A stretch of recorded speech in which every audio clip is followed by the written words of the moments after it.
Universitetda talabalar uchun qanday sharoitlar yaratiladi degan savol tug'iladi. Bugun biz ishlab chiqyapmiz.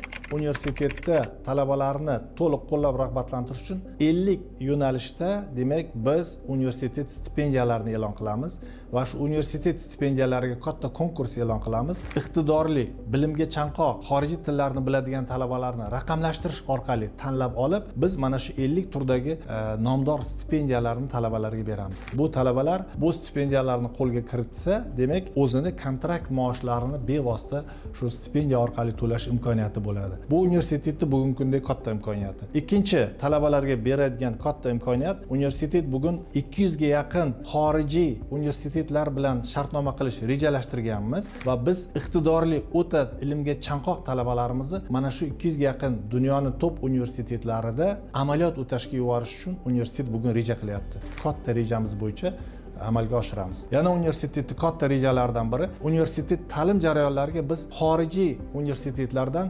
professorlarni, ya'ni dunyoda juda katta yutuqqa ega bo'lgan professorlarni jalb qilib, ularni ma'ruza o'qishiga, amaliy mashg'ulot o'tishiga, seminarlar o'tishiga jalb qilish rejalarimiz bor. Bugungi kunda o'nlab biz o'shana xorijiy ekspertlar bilan hozirgi kunda muzokaralar olib boryapmiz. Men o'ylayman, mana yangi o'quv yilidan boshlab xuddi shunday xorijiy ekspertlarni jalb qilgan holda o'quv jarayonini boshlaymiz.